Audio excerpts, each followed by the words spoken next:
Welcome to Kasao, Mukono district in central Uganda. Here, Mariam Nabatanzi is like any other woman if you walked past her. But get to her home and you may be forgiven for thinking this is the boarding section of a school. Nabatanzi is 39 years old and has mothered 44 children already. 38 are alive today. You heard right, 44 children, all delivered normally.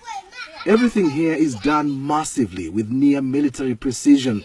22 kilograms of maize or corn flour, 7 kilograms of beans, 2.5 kilograms of sugar. That's the daily feed for this humongous family. I lost count of how many breads they ate. I'm in the middle of a huge operation, feeding operation. It's like a military operation.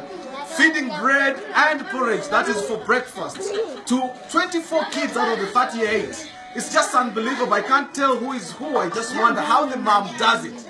They've just finished now, just been serving bread and porridge, and some guys were coming back for a second take.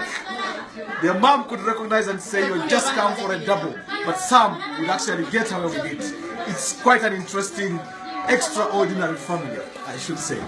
Question is, how did this all begin for Nabatanzi? First, she was married off too young, aged 13, and started having children immediately. In my heart, I wish to have 6 children. I gave birth 4 times, and on each occasion, I had twins. 8 children were more than what I had bargained for. I went to hospital to ask the doctors to stop me from having babies. The doctors carried out tests and said it would be risking my life if they stopped me. I was too fertile to stop. I went back home and conceived quintuplets. 5 children at once and then 2 times more. With 23 kids, I thought it was too much and I went back to hospital, but the doctors said they couldn't stop me without risking death. I was pretty healthy, having natural births. Gynecologists say it's possible to be this fertile, although not commonplace. But once you have these many children, my question then is, how hard is it to name these children? We both break into a bout of laughter.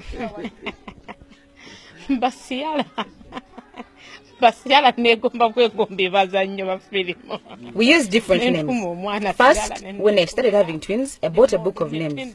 So I'd pick names from there. Then my husband is Catholic and I'm Muslim. So don't be surprised to see a Mohammed, then a Dennis. We'd pick from each side. Then we looked for ancestral names. When the numbers got bigger, I began picking names of my favorite movies, especially in Hollywood. I've got Ciara's, Precious Ozokwa, Desmond Elliot, Genevieve Naji, and so on.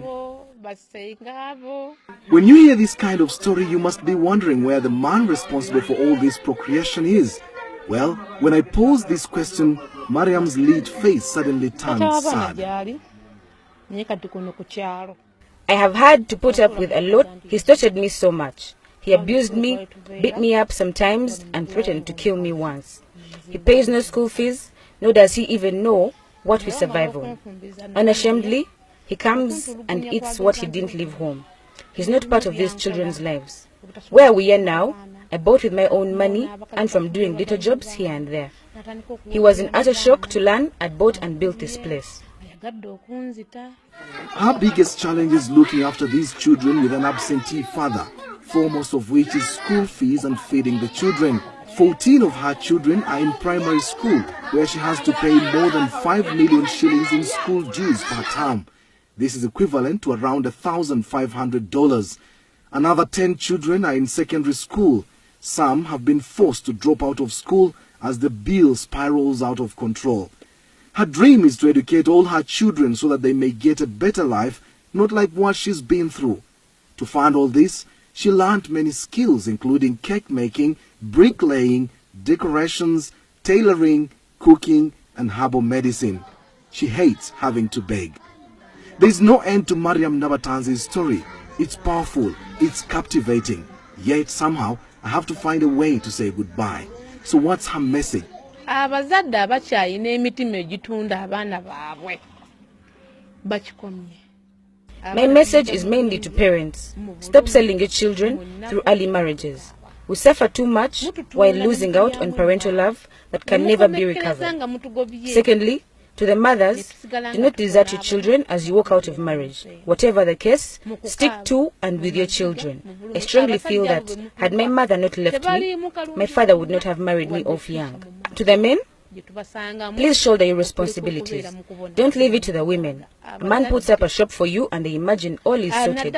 No buying anything anymore at home. You forced us to become like men. Reclaim your status as men. Show us love and let us do our responsibilities. It's hard to hold back my own tears knowing so many examples of what she's referring to. Mariam only sleeps for a maximum of 5 hours a day. The rest of her day is dedicated to the children. It would have been good to know what her neighbors make of her, but time wasn't on my side. But don't be surprised if she's declared the woman with the most number of children in the world from one man. Kasim Kaira, Azam News, Kasao, Uganda.